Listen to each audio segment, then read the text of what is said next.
আমার প্রতিপক্ষের সাথে আতাত করে আমার এই নমিনেশনটি বাতিল করার ব্যবস্থা করেছে।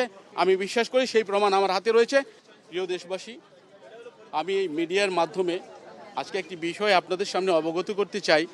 আমি আসন্ন ত্রয়োদশ জাতীয় সংসদ নির্বাচনে কুমিল্লা 1 জাতীয় 249 আসন দাউদকান্দি মেঘনা আসন থেকে নির্বাচনে স্বতন্ত্রভাবে প্রার্থী হয়েছি।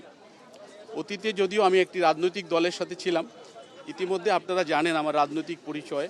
আমি সেখান থেকে জাতীয় স্বার্থে দেশের স্বার্থে সরে এসেছি এবং তাবেদারি রাজনীতিকে আমি বিশ্বাস করি না।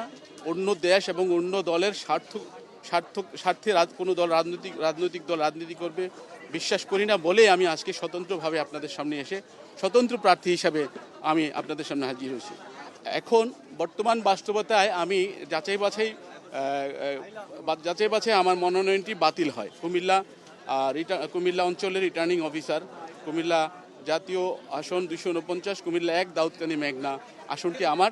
সেখান থেকে আমি স্বতন্ত্রভাবে মনোনয়নপত্র জমা দেই এবং মনোনয়নটি বাছাইকালে আমাকে বলা হয় ক্রমিক নাম্বার অনুযায়ী ক্রমিক নাম্বারে ভুল আছে। সাইডে একটি নাম্বার থাকে 1% স্বাক্ষরে, আপনারা জানেন স্বতন্ত্র প্রার্থীকে 1% স্বাক্ষর দিতে হয়। এই ক্রমিক নাম্বারে ভুল আছে।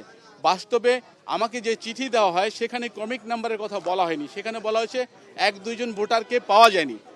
আমার কথা হলো যে 1% বিষয়টিকে আমি ব্যক্তিগতভাবে মানি না, কারণ এই নির্বাচন কমিশন সংবিধানের যে ধারার উপর প্রতিষ্ঠিত, তিনি প্রতিষ্ঠিত হয়েছেন সংবিধান অনুযায়ী। একই সংবিধানে আমাকে বাংলাদেশের সংবিধান নির্বাচন করার অধিকার দিয়েছে। বাংলাদেশের আইন অনুযায়ী, সংবিধান অনুযায়ী পাগল, ব্যাংক্রাফট, সরকারি কর্মকর্তা, দেউলিয়া ব্যতীত এবং অপ্রকৃত এই কয়েক শ্রেণীর মানুষ ব্যতীত বাংলাদেশের যে কোনো মানুষ জাতীয় সংসদ সহ যে কোনো নির্বাচনে অংশগ্রহণ করার অধিকার আছে। এটা তার নাগরিক অধিকার, তার ফান্ডামেন্টাল রাইটস। আমি মনে করি আমার ফান্ডামেন্টাল রাইটসকে ব্যাহত করা হয়েছে, ক্ষতিগ্রস্ত করেছে, আমার সুনাম নষ্ট করা হয়েছে এবং কুমিল্লা অঞ্চলের এবং দাউদকান্দির নির্বাচনী অফিস আমার প্রতিপক্ষের সাথে আতাত করে আমার এই নমিনেশনটি বাতিল করার ব্যবস্থা করেছে। আমি বিশ্বাস করি সেই প্রমাণ আমার হাতে রয়েছে। ইনশাআল্লাহ শুনানির দিন আমি সেটি উপস্থাপন করব কমিশনের সামনে এবং যথাযথভাবে জাতিকে আমি সেটি জানাতে সক্ষম হব।